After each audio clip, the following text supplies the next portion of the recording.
A single page. That is all it took. One brittle sheet of ledger paper, water-stained and folded 4 times over, tucked into the false bottom of a surveyor's trunk that had sat forgotten in a Tennessee estate sale for the better part of a century. The man who bought that trunk paid $9 for it, and he paid it for the brass corners, because he restored old luggage, and the brass was worth more than the wood. What he found instead, when the felt lining peeled away under his thumb, was a record of something that the state of North Carolina, the federal census office, and every printed map of the southern Appalachians had spent generations pretending had never happened at all. The page was titled in a cramped and careful hand, Mourner's Fork. Below the name was a single word, population, and after that word a figure that had been written down, scratched out, written again, scratched out a second time, and finally left as an empty space, as though the person holding the pen had counted the same settlement 3 times and gotten 3 answers he could not bring himself to keep. Below that empty space ran a column of names, and beside each name, in a second column, sat something no census taker in the recorded history of this country has ever been asked to record, not a cause of death, a cause of removal. And at the very top of that second column, underlined twice, was one word repeated more than any other, a word that appears 11 times down the length of a single page. Skelt, Skelt, Skelt. Over and over, as if the settlement had not been a town at all, but a single family wearing the shape of one. Now here is the part that should stop you cold. That ledger page is dated in a year when Mourner's Fork, according to every official document that survives, did not exist. It had no post office. It had no charter. It appears on no railroad survey, no timber lease, no tax roll filed with any county seat in the region, and yet somebody counted the dead there. Somebody sat down with ink and a straight edge and did the grim arithmetic of a place that the paper record insists was never founded, never settled, and never lost. Which raises the question that this entire account is going to answer, slowly, carefully, and with the documents laid out where you can see them for yourself. If Mourner's Fork was never real, then who were the Skelts? And what did somebody go to such enormous trouble to erase? Before we go one step further, I want you to do something for me, because the answer to this depends on more people than just me looking at it. Down in the comments, tell me the name of the oldest place you know of that your own family has whispered about and never fully explained. A hollow, a farm, a stretch of woods your grandparents told you to stay out of, just the name. I read every one of these, and there is a pattern in them that I have started to map, and I need yours to finish it. Drop the name below, then come right back, because what I am about to show you only lands if you understand that Mourner's Fork was not the only one. To understand the Skelts, you have to understand the ground they grew out of, and the ground itself is the first thing that refuses to behave. Mourner's Fork sat, or sits, depending on how brave you are about the present tense, in a narrow cut of the Great Smoky Mountains where 3 ridgelines fold together like fingers closing around a coin. The maps that do exist of the area show a blank there. Not a town crossed out. Not a settlement marked abandoned. A blank. A smooth green nothing where the contour lines simply stop describing the land and resume again on the far side, as if the surveyors had walked to the edge of that hollow, looked in, and decided the most honest thing they could do was leave the paper white. People who study the old-growth timber of that region will tell you something strange about the trees in that fold of the mountains. They are too young. Everywhere around it stands forest that has been counted and cored and confirmed to be 400 and 500 years old. Hemlock and tulip poplar and chestnut oak that were already ancient when the first Europeans set foot in the valley. But the trees inside the fold, the trees that grow where Mourner's Fork was said to stand, are none of them older than about 160 years. It is as if the entire hollow was scraped down to bare earth at some single moment in the past, and then allowed to grow back, all at once, in a green wave that started over from zero. The foresters have a dry technical phrase for a stand of timber like that. They call it an even aged cohort, and it means every tree began life in the same season, after the same event. What they do not have is an explanation for what the event was. There was no recorded fire, no recorded flood. No logging operation ever filed a claim on that land, because on paper that land was never worth claiming. And this is where the older story, the story underneath the story, starts to press up through the floorboards. Because there is a name for what happens when an entire lived-in place is scraped down to the raw ground and left to begin again from nothing, and the name is not one you will hear from the foresters or the county clerks.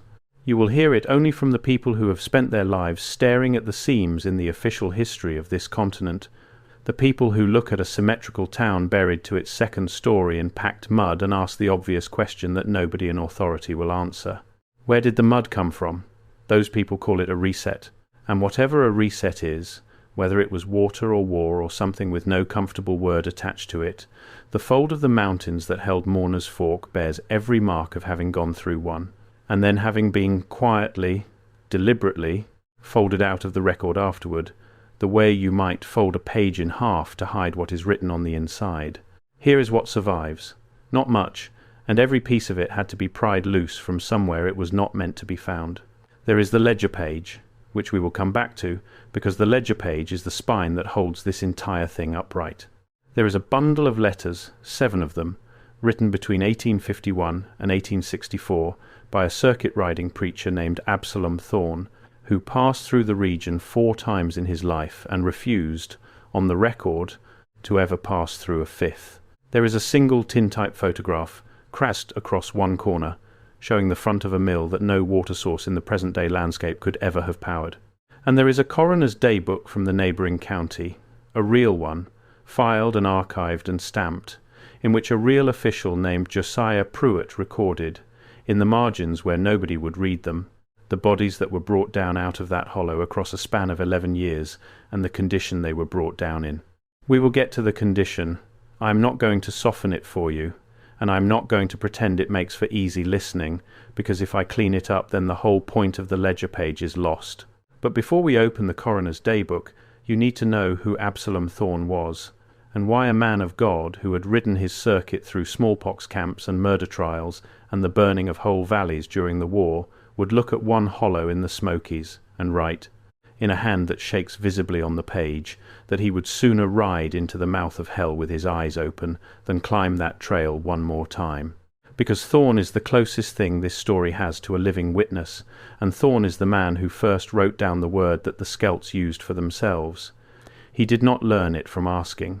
He learned it the way you learn most true things about a place, which is by overhearing it when the people speaking believe no outsider is close enough to understand. And what he overheard, whispered by a child at the edge of the settlement to a younger child who would not stop crying, was a promise and a threat folded into the same short sentence. "Be still," the older child said, "or you go in the book, not to the book, in it." Before we move on to the coroner's day book, stop for a second. What you just heard about the erased hollow and the timber that all began growing in the same year is the part that changes everything.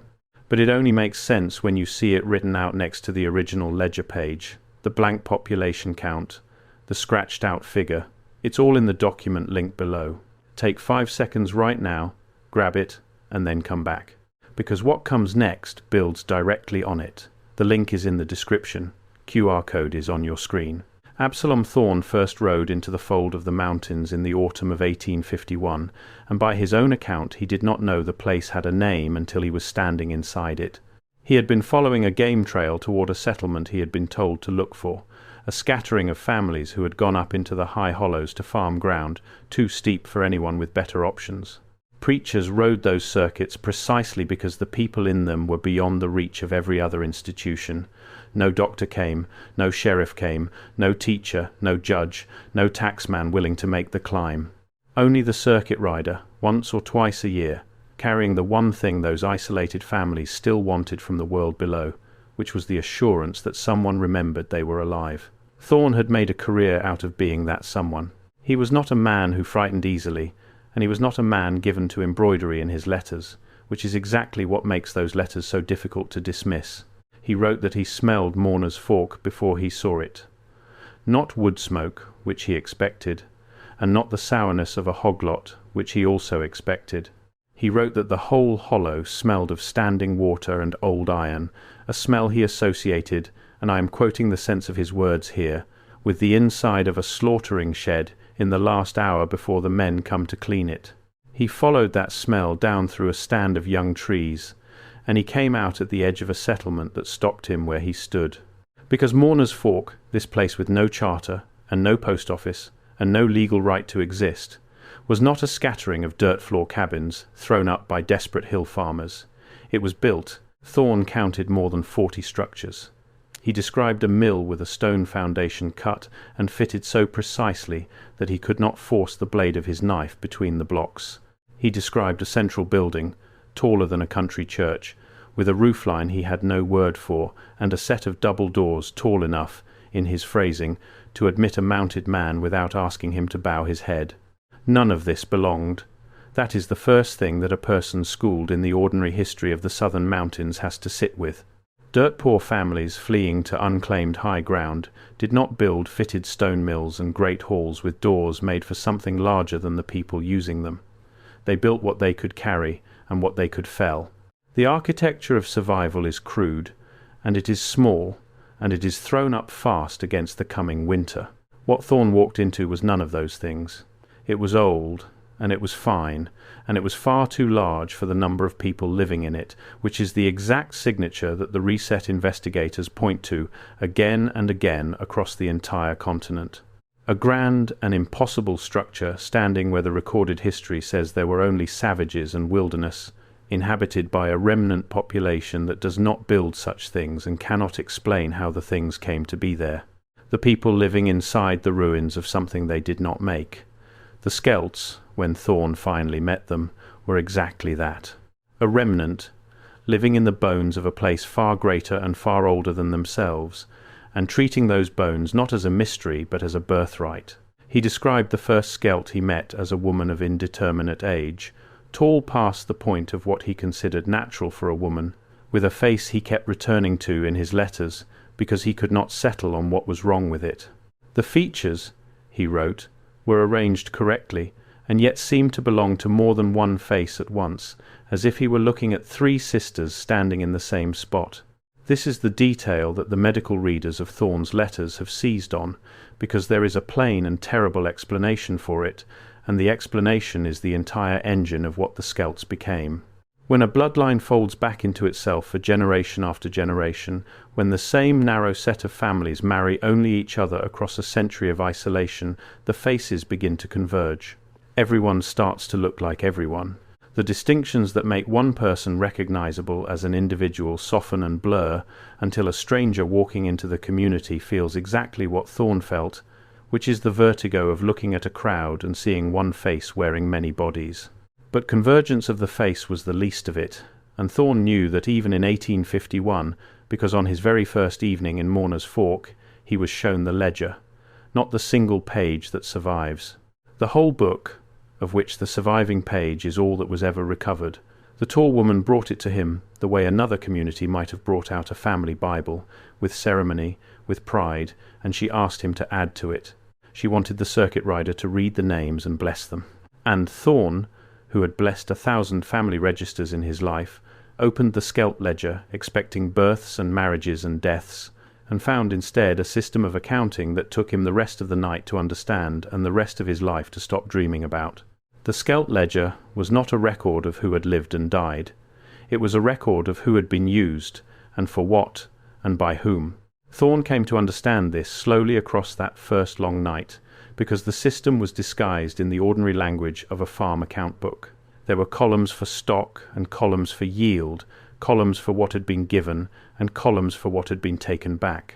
And it took him hours of polite confusion, hours of nodding along while the tall woman traced the entries with her finger, before the floor dropped out from under him, and he realized that the stock being counted in those columns was people, and the yield being recorded beside them was not milk or wool or grain. I want to be careful here, because this is the point where a story like this can tip over into the kind of lurid nonsense that discredits everything around it, and the ledger deserves better than that. So let me tell you only what the surviving page actually shows, in plain terms, and let you sit with the weight of it yourself. The page lists 11 names in the Skelt line. Beside each name is an age. Beside each age is that second column, the cause of removal. And the causes of removal are written in a shorthand that Josiah Pruitt, the coroner, spent years quietly decoding in the margins of his own daybook. Some of the entries are ordinary: fever, fall, the winter of the great cold. But 6 of the 11 share a single notation, a small looping mark that Pruitt eventually rendered in his own careful hand, with a translation that he underlined and then, as if he could not stand to look at it, crossed halfway out. The mark meant taken for the seed line, and the seed line, as every isolated and inbred community eventually produces in one form or another, was the Skelt answer to the slow biological catastrophe that a century of marrying only themselves had brought down on their own heads. Because that is the engine of this whole thing, and it is worth saying plainly before we go any further into the dark. The Skelts were dying out from the inside. Every closed bloodline does. When a population marries only itself for long enough, the hidden flaws that every family carries stop being hidden. They double up. They surface. Children are born who do not live, and children who live are born wrong, and the community that once looked at its own converging faces with pride begins to look at the next generation with fear. Most such communities, faced with this, do one of 2 humane things. They send their young people out to marry strangers, or they simply fade, gently and sadly, into extinction. The Skelts, according to the ledger, chose a third path. They decided that the answer to a poisoned bloodline was not to open it to the outside, but to reach out into the outside, take what they needed, and fold it inward. The seed line was not a Skelt invention of children. It was an accounting of the strangers they had brought in against their will to breed the sickness out of themselves. And the cause of removal recorded beside those names is what happened to the strangers when the breeding was done. There is one more thing Thorn recorded about that night, and it belongs here, before the flight, because it is the thing he circled back to most often in the years afterward. He was taken into the great hall. The tall woman led him through the double doors that were built for something larger than a man, and inside he found a single vast room with a floor of fitted stone and a ceiling lost in the dark above the reach of the lamps, and along the far wall, raised up on a low stone platform, stood the ledger's proper home, not a shelf, a kind of altar, he wrote, though he was careful to say it was not an altar to any god he recognized, because there was no image on it and no cross and no idol, only the great book itself, open, on a stand cut from the same impossible stone as the mill, worn smooth in 2 places by generations of hands turning the same pages. And around that platform, on the stone floor, Thorn counted the marks, grooves worn into the rock, channels, shallow and dark and old, running from the base of the platform toward a drain in the center of the floor, the way the floor of a slaughtering shed is graded and channeled to carry away what the work of the shed produces. He understood then that the great hall was not a church and not a meeting place. It was a room built around a book and a drain, a room built to keep an account in and to carry away what the keeping of the account required, and the fact that it had been built at a scale no hill farmer could raise, with doors sized for something that was not a man, told him that whatever the room had first been built for, the Skelts had not built it. They had only found it and understood it, and put it back to the use it was always graded and channeled and worn smooth to serve. Thorn fled Mourner's Fork before dawn. He did not finish the blessing. He wrote that he rode down the trail in the dark with his coat over the lantern so the light would not follow him, and that he did not slow the horse until the smell of standing water and old iron was 3 ridgelines behind him. And here is the detail from his letter that I cannot get out of my own head, the detail that turns this from a grim local legend into something that reaches its cold fingers toward the whole official story of the mountains. Thorn wrote that as he fled, the tall woman stood in the doorway of the great hall with its impossible doors, and she did not shout after him, and she did not send anyone to stop him. She only watched him go with an expression he described as patient, as if his leaving were not an escape but a delay, as if she had seen circuit riders flee that hollow before and knew, from long experience, that the ledger has a way of finding the names it wants no matter how fast a man rides in the dark. Now we come to Josiah Pruitt, and Pruitt matters more than anyone else in this account, because Pruitt is real in the flat, boring, provable sense that historians care about. His daybook is archived. His appointment as coroner of the neighbouring county is a matter of public record. His handwriting can be compared across dozens of ordinary, unremarkable entries about the ordinary, unremarkable deaths of a rural county in the middle of the 19th century. Farmers crushed under wagons, children lost to fever, old men who lay down in the snow and did not get up. Pruitt recorded them all in the same steady, unexcited hand for the better part of 2 decades, which is precisely why the Mourner's Fork entries stand out so violently, because the hand changes. You can watch a man's composure come apart across the span of 11 years, in the margins of his own official book, every time the bodies came down out of that fold in the mountains.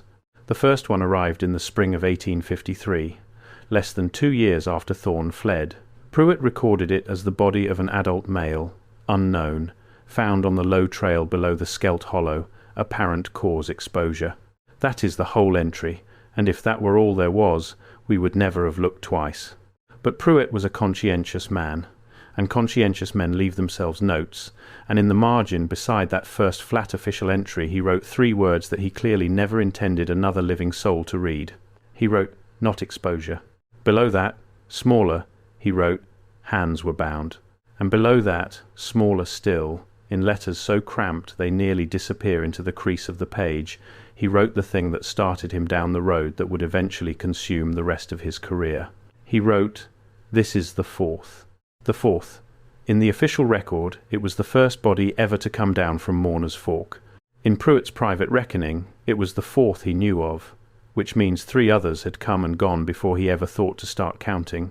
3 others he had signed off on as exposure or misadventure or the ordinary cruelty of the mountains, before some accumulating unease made him go back through his own book and understand that they were not ordinary at all. They came from the same place. They came in the same condition. And they came, he began to notice, in a rhythm, not random, seasonal. The bodies came down out of the Skelt hollow in the early spring, and in the last weeks of autumn, in the 2 narrow windows of the year when the passes were open and a thing could be carried down and left where the low country would find it. Pruitt, who had spent his life certifying the deaths of a farming county, recognized that rhythm immediately, because it was the rhythm of a harvest. Something up in that hollow was planting in one season and reaping in another, and the bodies on the low trail were what it discarded when the yield came in. Pruitt did what a decent man does. He tried to bring the law, and the story of how completely he failed is, in its own quiet way, more frightening than anything the Skelts ever did, because it is where the small horror of one savage family opens up into the far larger horror of a thing that had the reach to make an entire settlement disappear from the paper record of a nation. Pruitt wrote to the county sheriff. The sheriff, according to Pruitt's own notes, rode out toward the hollow with 2 deputies, spent one night on the low trail, and came back down without ever reaching Mourner's Fork, reporting only that the trail gave out and the ground was not passable. Pruitt found this strange, because he himself had walked that trail, and it was passable, and it did not give out. He wrote to the district judge. The letter was never answered. He wrote, finally, to the state, to a survey office in the capital, asking the simple bureaucratic question of why a settlement of more than 40 structures, plainly visible to any man who climbed to it, appeared on no map and paid no tax, and answered to no authority. And this is where Pruitt's daybook records the single most chilling administrative fact in the entire account. The state wrote back, and the state told him that no such settlement existed, had ever existed, or could exist, because the land on which he claimed to have seen it was recorded as an unsurveyed watershed, unfit for habitation, and closed to entry by an order that predated the state itself. Sit with that. An order that predated the state itself. Pruitt, a county coroner in the middle of the 1850s, wrote to his own government asking about a place he had stood beneath with his own eyes, and his own government told him that the place was sealed off by an authority older than the government doing the telling. That is not the language of a frontier that simply has not gotten around to mapping a remote hollow.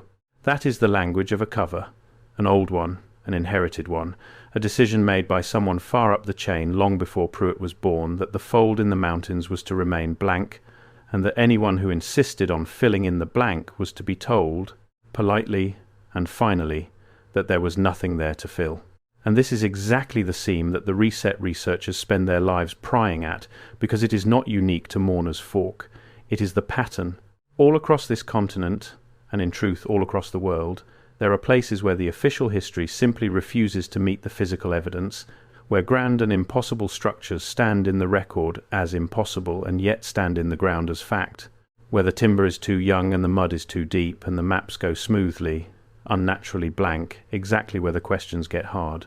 The story we are taught is a story of empty wilderness slowly filled in by humble settlers building humble things. But the ground keeps producing evidence of something else, something that was here before, something that built at a scale and a quality that the humble settler story cannot account for, and that then, at some moment the record will not name, was brought down, buried, scraped flat, and grown over, while the survivors were left scattered in the ruins with no memory of what they had inherited and no explanation of where it came from. The Skelts were survivors of exactly such an event. They were the human remnant that stayed in the ruins instead of scattering. And the great hall with its impossible doors, the fitted stone mill that no present water source could ever have powered, the even-aged forest that all began growing in a single season, these are not the leftovers of hill farmers. They are the leftovers of the thing that came before the reset, inhabited by the thing that survived it, and the reason the state sealed the hollow and blanked the map is that somewhere, at some level, the state knew. The tintype photograph makes this almost unbearable to argue against, and I have spent a great deal of time trying to argue against it, because I would very much prefer that it not be true. The photograph shows the front of the Skelt mill. It is a single, fixed image, cracked across the lower corner, and it was recovered along with Thorne's letters, tucked between two of them, though no one knows who made it or how a tintype came to exist of a place that officially was not there. The mill in the photograph has a wheel, a great overshot wheel, the kind that requires water to be delivered from above, dropped onto the top of the wheel from a flume or a race, so that the weight of the falling water turns it. Overshot wheels are the most efficient design ever built, and they are also the most demanding, because they require a reliable fall of water from a height. And here is the problem that no one has ever solved. There is no water source above the site of the Skelt mill. There is no spring, no creek, no possible flume line, nothing on the entire ridge that could have delivered a single cup of water to the top of that wheel. The mill was built to be powered by water that the landscape, as it exists and as it has existed for as long as anyone can measure, does not and cannot provide, which leaves two possibilities, and I genuinely do not know which one I find worse. Either the mill was built by people who were fools, who raised a massive and precise overshot wheel in a place with no water to turn it, which no one who could cut and fit that stone would ever do, or the landscape itself was different when the mill was built. Higher water, a different arrangement of the ridges, a whole hydrology that has since vanished, drained away or buried or reset, leaving the mill stranded and dry above a hollow that used to hold far more water than it holds now. The mill is a clock that stopped at the moment the world it was built for ended, and a stopped clock, unlike a legend, can be examined. You can stand where the flume should have run and find no channel cut for it. You can trace the ridge above and find no spring, no seep, no dry bed of a vanished stream. The absence is not a rumour. The absence is a measurement, and it points, as plainly as an arrow, at a landscape that used to hold water it no longer holds. The Skelts, of course, did not use the mill to grind grain. By Thorne's time they had no grain to speak of. What they used the great overshot wheel for is one of the things the ledger records in its patient, agricultural shorthand, and it is one of the things I will not describe in detail, not because I want to protect you from it, but because the detail adds nothing that the plain fact does not already carry. The wheel turned. Something was fixed to it. And the bodies that Pruitt received in the spring and the autumn, in the rhythm of a harvest, bore, in his own careful marginal notes, injuries consistent with having been bound to a large rotating apparatus. He did not know what the apparatus was. He only measured its work on the flesh it discarded, and he wrote, in the margin beside the seventh body, a sentence that I think about more than almost anything else in this account. He wrote, "They are not killing them for cruelty. There is a purpose in it. I only pray I never learn what the purpose is." There is a detail in Pruitt's measurements that the medical readers of his daybook find harder to dismiss than anything else, and it is worth pausing on, because it is the kind of detail no legend spinner would ever think to invent. Pruitt recorded, on more than one of the bodies, that the injuries were not fresh, that the binding marks at the wrists had healed and been reopened, across what he estimated as many months. Whatever the wheel was for, it did not do its work in a single terrible night. It did its work slowly, across a season, taking a little and letting the body mend, and then taking a little more, the way you would tap a tree for sap rather than fell it for timber, the way you would keep a thing alive, precisely so that it could go on giving. The seed line was not a slaughter, it was husbandry. And that, more than the wheel and more than the drain and more than the tall woman in the doorway, is the thing that turned Pruitt from a coroner doing his job into a man who could not sleep. Because a slaughter is a horror you can at least understand as rage or hunger or madness, but husbandry is patient, and husbandry is planned, and husbandry means somebody up in that hollow had done the arithmetic of exactly how much could be taken from a living person before the giving stopped, and had written the answer down in the same steady agricultural shorthand they used for everything else they kept and tended and harvested in the fold of the mountains. It is worth staying with Pruitt a little longer, because the daybook is the one document in this whole account that a skeptic cannot wave away as legend, and the way Pruitt came apart is itself a kind of evidence. In the early entries, the ones from before he understood, his marginal notes are clinical: distances, estimated time since death, the direction the body faced on the trail. He was doing the ordinary work of an ordinary coroner, and the ordinary work steadied him the way routine steadies everyone. But somewhere around the fifth or sixth body the notes change character. They stop being measurements and start being arguments. Arguments he seems to be having with himself, because there was no one else he could have them with. He writes and then crosses out. He asks himself questions in the margin and leaves them unanswered. Beside one body he wrote only the single word "why" 3 times, each one pressed harder into the paper than the last, until the third "why" tore a small hole in the page. A man does not do that to his own official record unless the thing he is looking at has begun to unmake the part of him that believed the world was orderly. Pruitt had certified hundreds of deaths. He knew what accident looked like, and he knew what murder looked like, and what came down off that trail was neither, because accident is random and murder is personal, and the bodies from the hollow were neither random nor personal. They were methodical. They were the output of a process, and a process implies a purpose, and a purpose implies a mind, and the mind that Pruitt kept circling in his torn and crossed-out margins was a mind that had looked at a living human being the way a farmer looks at a field, and had gotten to work. He tried, near the end, to warn the low country. This is the part of the daybook that the researchers argue about most, because it is the part where Pruitt stops recording the past and starts trying to change the future, and it did not work. And the fact that it did not work tells you something about how deep the blank on the map really goes. Pruitt began, in his last years, to keep a second list, not of the dead, of the missing. He went to the depot where the iron road let its passengers down, and he asked, quietly, in the careful way of a man who does not want to be thought mad, whether anyone had noticed how many of the children handed down from the rail cars were never seen again in the low country, whether anyone had followed where they went. And what he found, and recorded, and underlined, was that the question itself made people uneasy in a way he could not account for.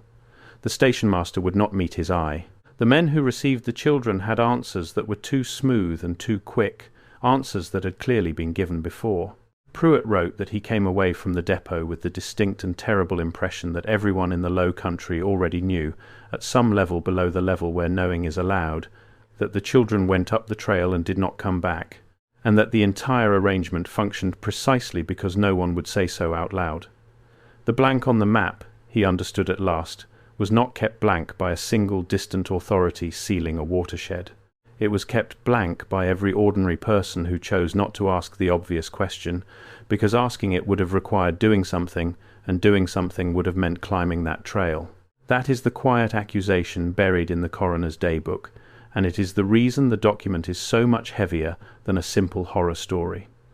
Pruitt is not only telling you what the Skelts did, he is telling you what everyone around the Skelts did, which was nothing, which was to look away, which was to accept a smooth white space on the map rather than face what filling it in would demand of them. And if the reset researchers are right that this same arrangement repeats across the whole continent, then the accusation repeats too. Every blank hollow, every too young forest, every settlement that officially never existed, is not only a place where something terrible happened, it is a place where everyone within reach agreed, without ever saying the words, that it was easier to let the map stay white.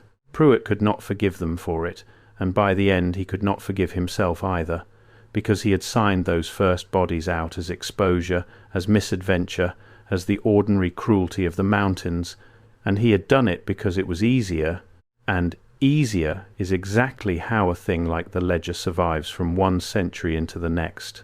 Here is the theory that the ledger, the daybook, and the letters together seem to point at, and I offer it as an interpretation and nothing more, because the moment you claim certainty about a thing like this, you have stopped being honest.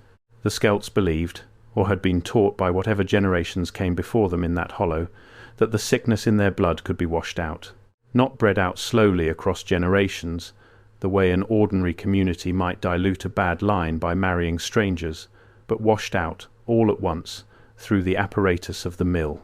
The strangers they took, the men and the occasional woman recorded in the seed line, were not only bred, they were, in the Skelt understanding, run through the wheel, subjected to whatever the great overshot mechanism was built to do, in the belief that something in a healthy outsider could be transferred, extracted, taken into the Skelt line to renew it. It is, of course, a savage and impossible folk medicine, a horror dressed in the language of a cure.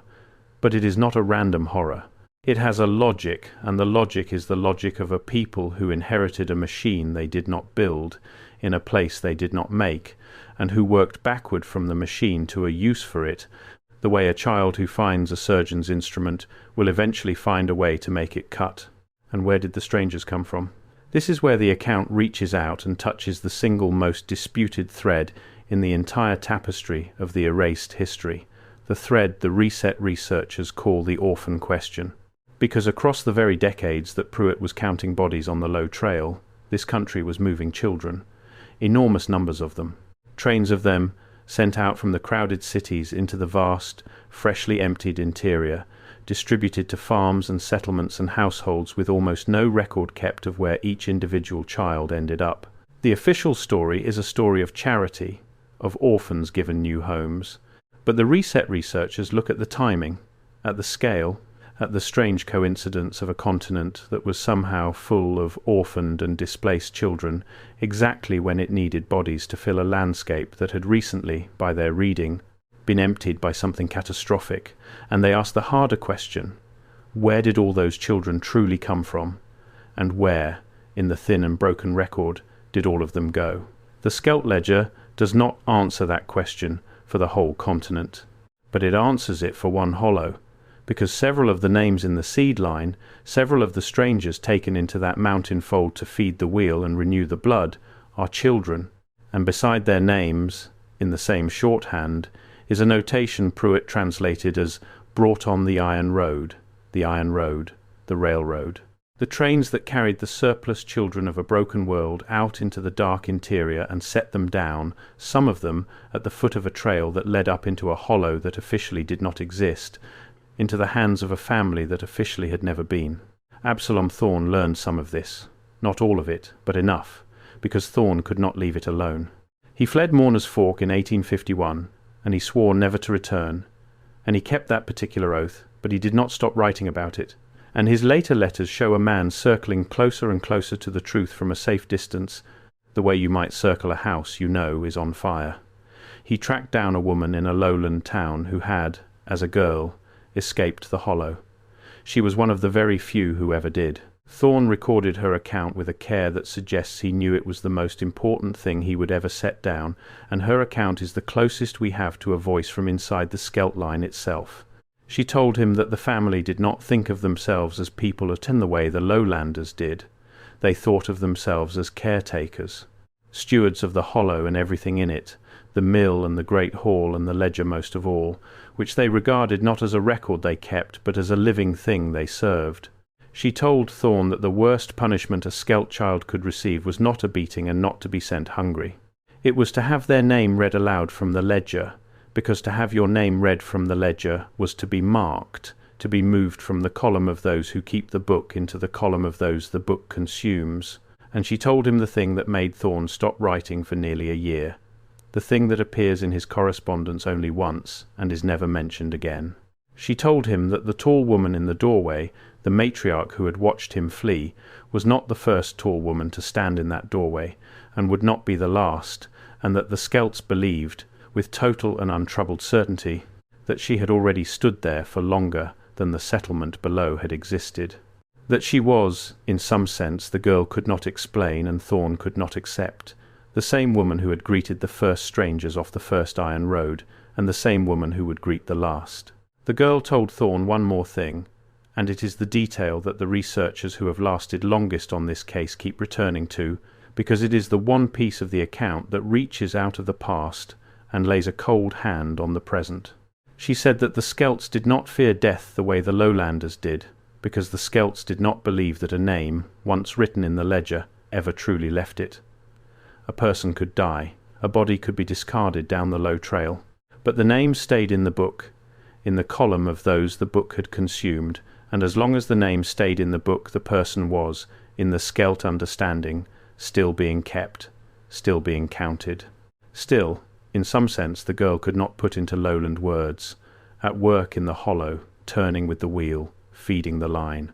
She told Thorn that this was why the family guarded the ledger above the mill and above the great hall and above their own lives, because the ledger was not a record of the settlement.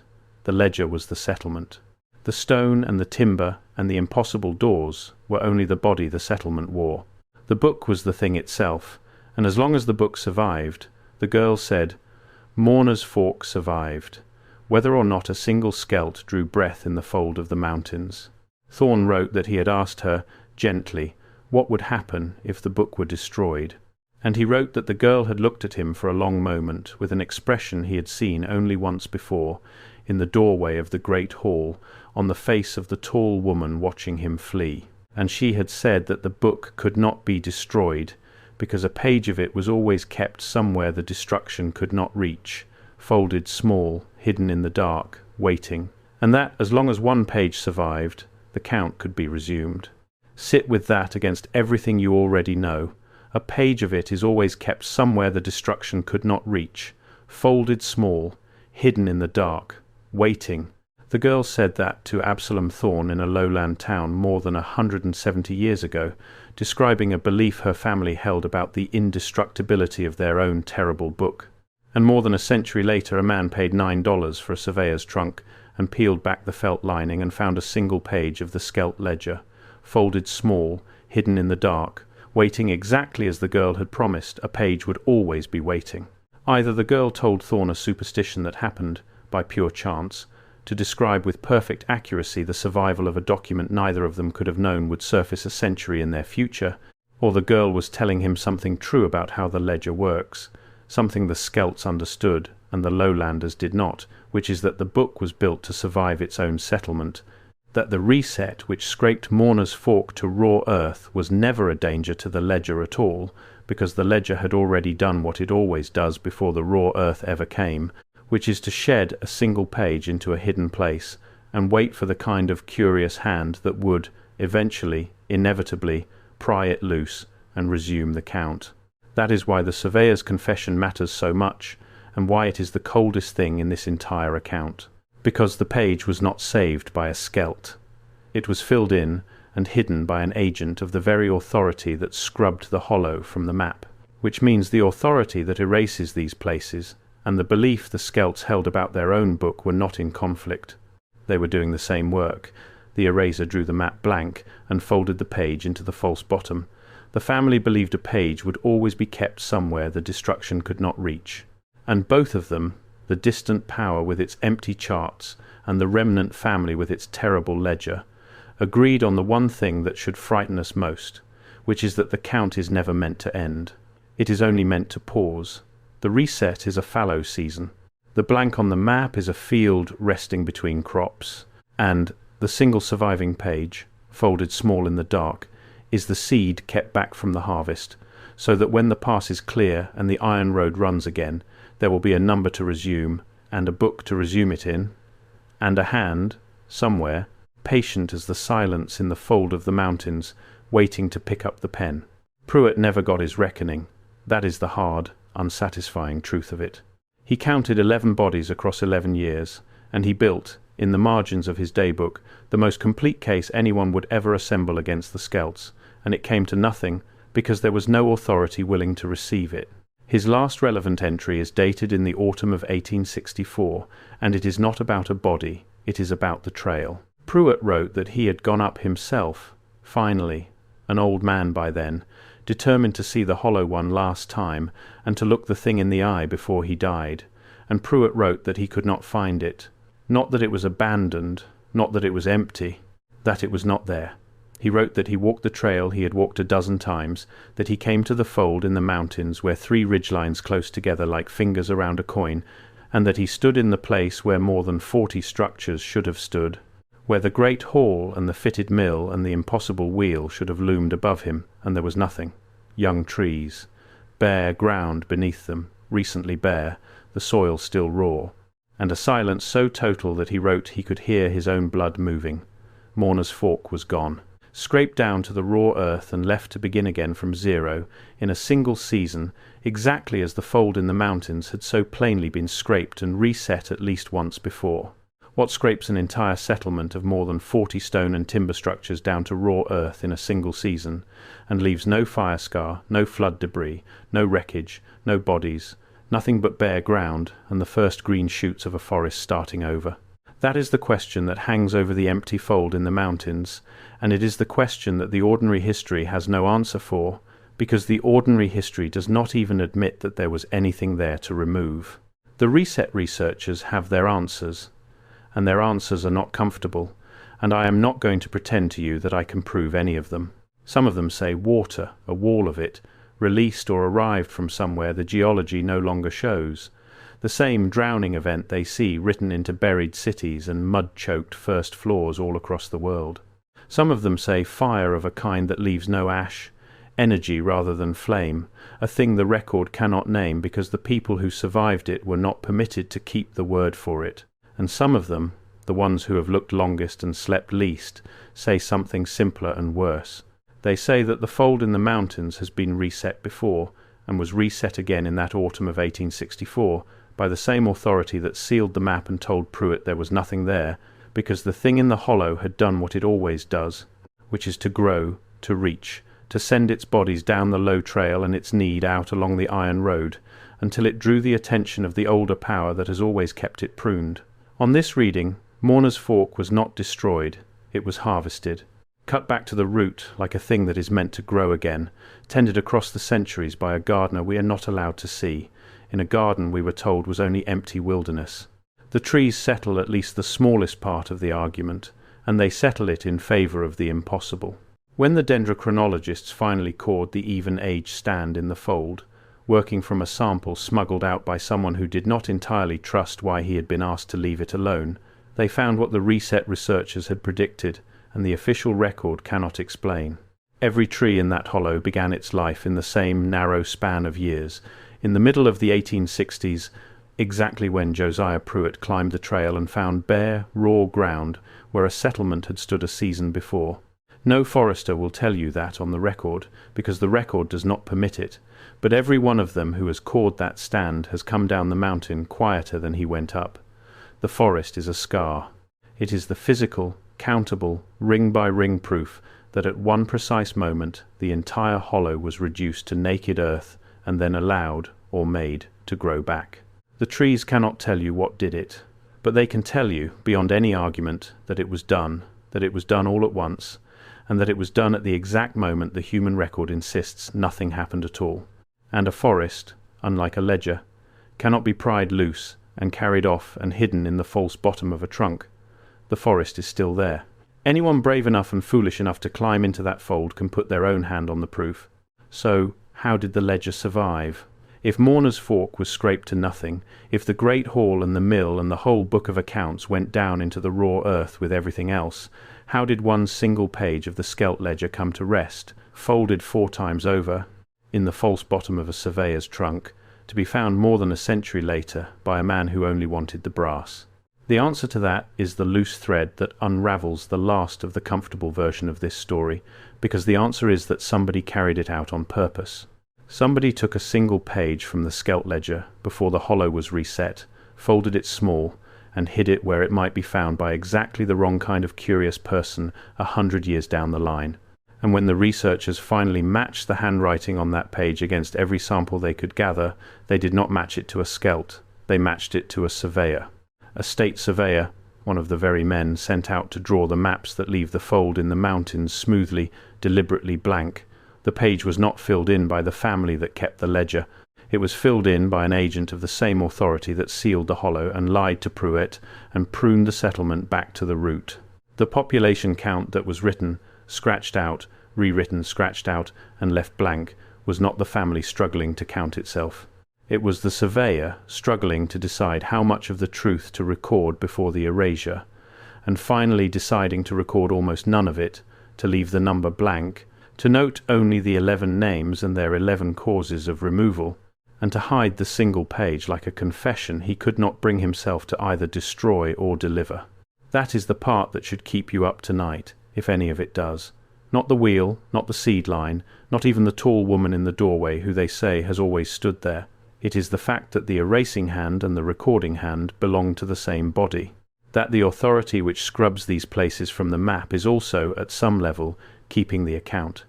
Someone is counting. Someone always was.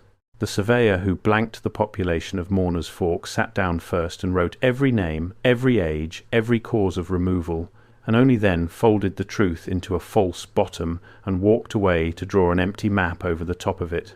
The blank on the official chart is not ignorance. It is a lid.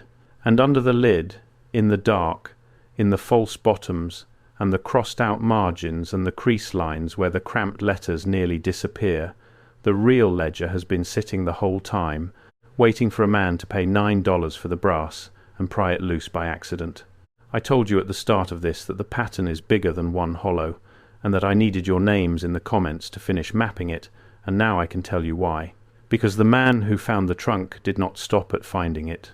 Once he understood what he was holding, he did the thing that curious people always do, which is that he went looking for others like it, and what he found broke the story wide open. Mourner's Fork was not unique. Across the southern mountains, and beyond them, there are other folds, other blanks, other places where the timber is too young, and the map goes smoothly white, and the old families whisper a name and refuse to explain it. He found a coroner's daybook 2 counties over with the same rhythm of spring and autumn bodies coming down from a hollow that officially held no one. He found a circuit rider's letters from a different decade describing a different great hall with the same impossible doors. He found, again and again, the signature of the same arrangement. A remnant family living in the bones of something they did not build, feeding a machine they did not make, drawing strangers off the iron road to renew a poisoned line, until the settlement grew loud enough to be noticed and was quietly pruned back to raw earth, its number left blank, its truth folded into a false bottom by the same hand that drew the empty map. The Skelts were not a singular horror. They were one instance of a repeating one, and the names you leave in the comments, the hollows and the farms and the stretches of woods your own grandparents told you to stay out of, are how we find the others. I was not exaggerating. There is a pattern in your replies. I have started to map it, and every name any of you adds pushes the edges of the map a little further into the blank. The girl who escaped, the one who gave Absalom Thorne the only inside account we have, did not vanish from history. She married a lowland man, and she had children, and her line ran on down through the generations the way all lines do, thinning and spreading and forgetting, until her descendants had no idea what they carried. And that is the quiet, creeping end of this account. The part that turns it from a story about a place into a story that might, for all any of us knows, be sitting in the next room. Because the Skelt blood did not all go down into the raw earth with the settlement. Some of it walked out on the low trail before the reset, in the veins of a frightened girl. And it is out there now, diluted across 5 or 6 generations, scattered across the ordinary population of a country that has no memory of the hollow it came from. The researchers who worked the case the longest became, toward the end, very interested in genealogy, in who carries what, and where they settled, and whether the old convergence of the face, that vertigo Thorn felt of looking at a crowd and seeing one face on many bodies, ever surfaces again in the descendants of the line. They did not publish what they found. One of them wrote, in a note that was passed to the man with the trunk, that some doors are better left drawn blank on the map, and that he had decided to draw his own that way, and that he was sorry, and that he hoped whoever came after him would have the sense to do the same. He did not have the sense to destroy his files first. That is how we know the note exists. It is the same failure that saved the ledger page. The recording hand and the erasing hand at war inside one frightened person, and the recording hand winning just enough to leave a crack of light in the lid. Is it growing back? That is the question people always ask when I get to this point, and I understand why they ask it, and I want to be careful in how I answer, because the honest answer is that I do not know, and neither does anyone else. The fold in the mountains is still there. The even-aged forest that started over in the 1860s is more than a century and a half old now, which means it is no longer the raw scar it was when Pruitt stood in it and heard his own blood move. It is a mature forest, dark and closed and difficult, and the few people who have gone into it in recent years come back with very little to say and a strong disinclination to go again. There are no stone foundations visible, they report. No great hall, no mill, no wheel. Only trees, and a silence that one of them described, unprompted and clearly rattled, as patient. That word again, the same word Thorn used for the tall woman in the doorway. Patient. As if the hollow were not empty but waiting, as if the reset were not an ending but a fallow season, as if somewhere under the roots and the leaf litter and the century and a half of second growth, the ledger were being kept, still, in the dark, by a hand that has always kept it, counting slowly toward the year the pass is open and the iron road runs again. I do not know what is true in all of this.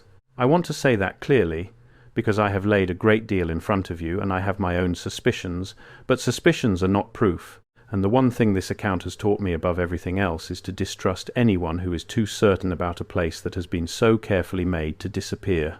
Here is what I do know, because it is documented and it can be checked. There was a coroner named Josiah Pruitt, and his daybook is real, and the hand in it comes apart across 11 years. There was a circuit rider named Absalom Thorn, and his letters are real, and he would sooner have ridden into hell than climb that trail again.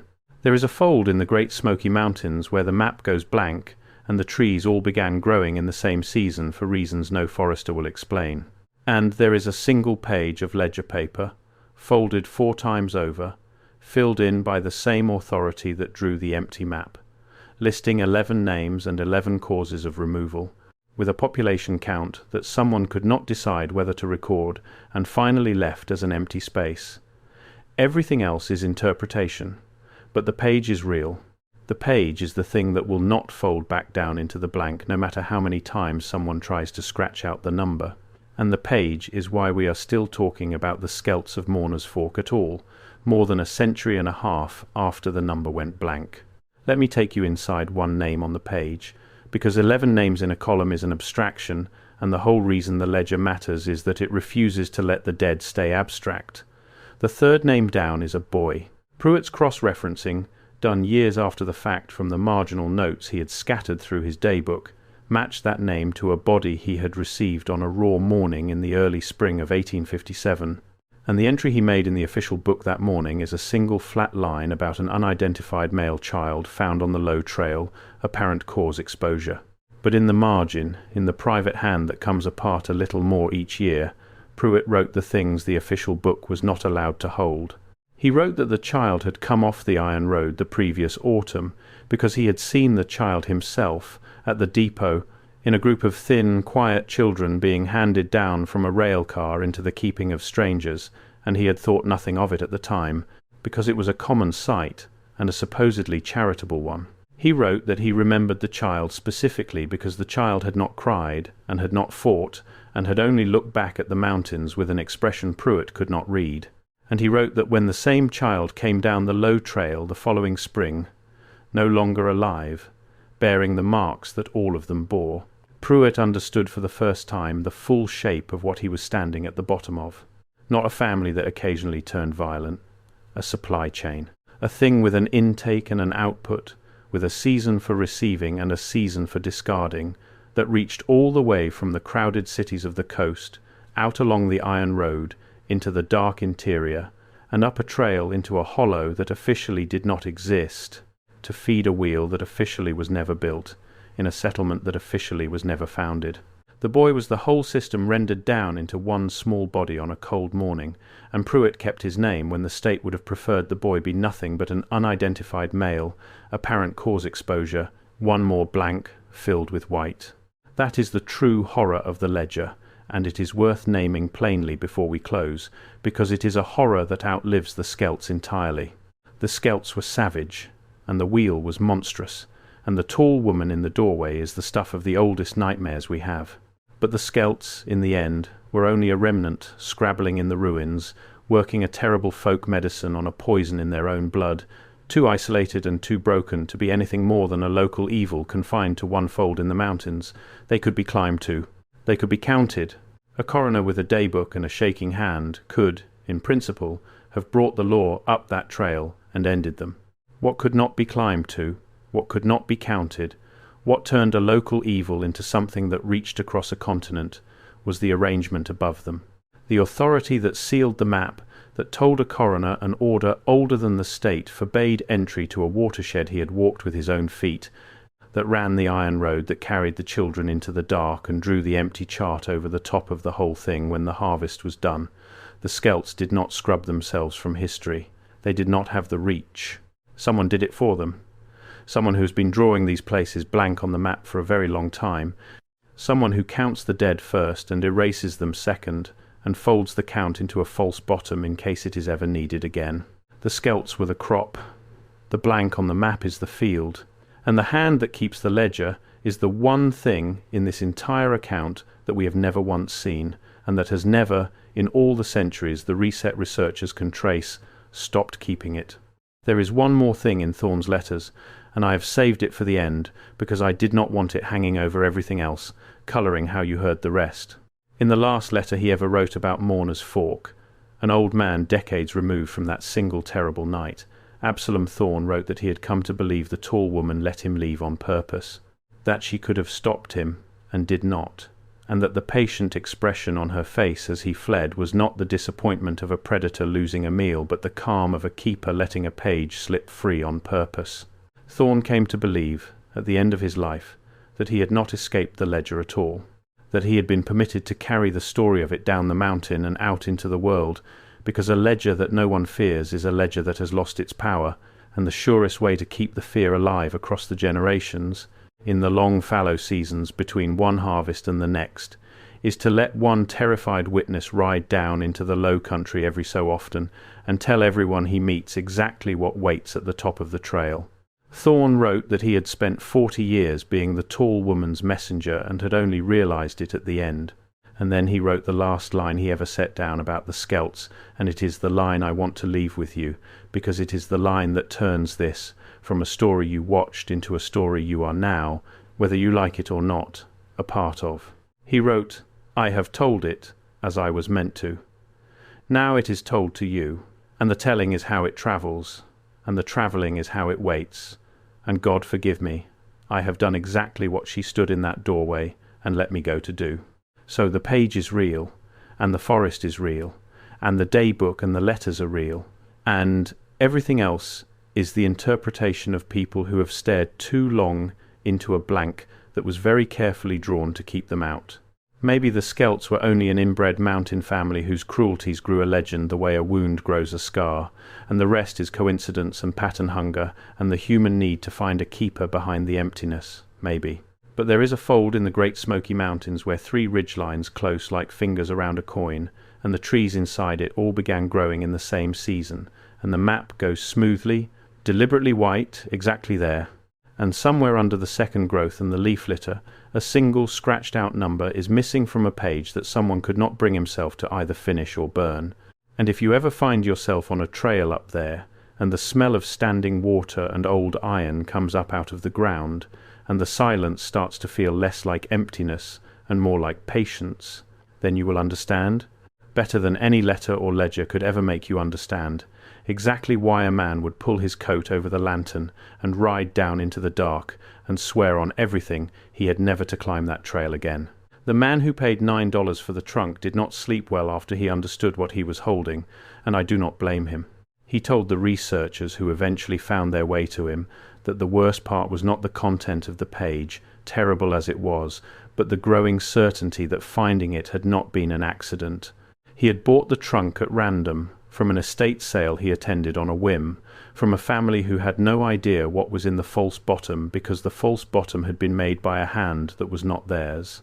And the more he traced the trunk backward, from owner to owner, the more he came to feel that it had been moving toward him for a very long time, passed down and sold on, and passed down again, across more than a century, always surviving, always intact, always carrying its folded confession in the dark of its hidden compartment, until it came to rest in front of a man who restored old luggage and would therefore, inevitably, peel back the felt. He said it felt less like a discovery and more like a delivery, like the page had been mailed to him across 100 years by a sender who knew exactly the kind of person who would eventually open it. And once you have sat with the idea that Absalom Thorne was a messenger who did not know he was carrying a message, it becomes very hard to look at your own hands, holding the page, and feel certain that you are not one too. He kept it. That is what he decided, in the end. And I think it was the right decision, though I understand the argument against it. He did not burn the page, because burning it felt like completing the erasure, like finishing the work of the hand that drew the map blank. And he did not hide it away, because hiding it felt like agreeing to the lid. He kept it, and he let it be studied, and he let the account of it travel, which means that he made the same choice Thorne made, and the same choice the frightened researcher made, and the same choice, if we are being honest, that I have now made by telling you all of this. The choice to let the recording hand win over the erasing hand, just barely, just enough to leave a crack of light in the lid. Whether that is courage or whether it is exactly what the keeper of the ledger wants, whether we are breaking the silence or whether we are doing the one thing that keeps the fear alive across the fallow years, I cannot tell you, and I have stopped pretending that I can. All I can tell you is that the number is still blank, the forest is still growing, and the page is still real, and now the account of it is yours as much as it is mine. Which brings us back down the mountain, and back to you, and to the small thing I asked you to do at the very beginning, before you knew what any of it meant. I asked you for a name, the oldest place your own family has ever whispered about and never fully explained. A hollow, a farm, a stretch of woods you were told to stay out of. And I told you there was a pattern in your replies that I had started to map, and that I needed yours to finish it, and I want you to understand now that I was not saying that to keep you watching. I was saying it because it is true, and because the whole terrible lesson of the Skelts is that these places are not singular, that the blank on the map repeats, that the same arrangement of remnant and ruin and machine and erasure has been drawn over and over across a continent that was told it was only ever empty wilderness.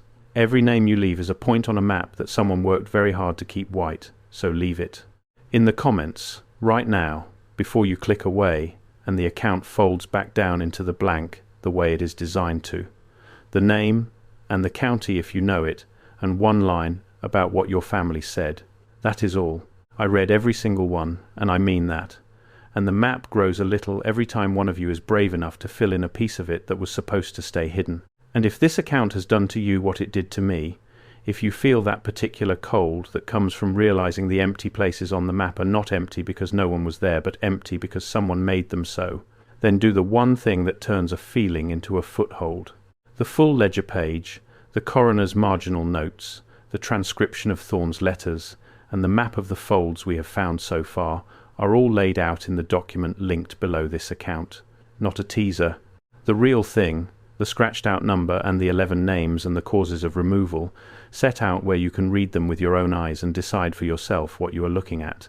Take the 5 seconds. Grab it. Because the difference between a story you watched and a story you can actually follow into the blank is whether you are holding the page when the trail smells of standing water and old iron, or whether you are standing at the top of it with empty hands, wondering why the silence has started to feel so patient. The link is below. The map is waiting, and somewhere in a fold of the mountains where 3 ridgelines close like fingers around a coin, so, it seems, is the ledger, still open, still keeping the count, still waiting for the passes to clear and the iron road to run, and the next thin, quiet child to be handed down into the dark.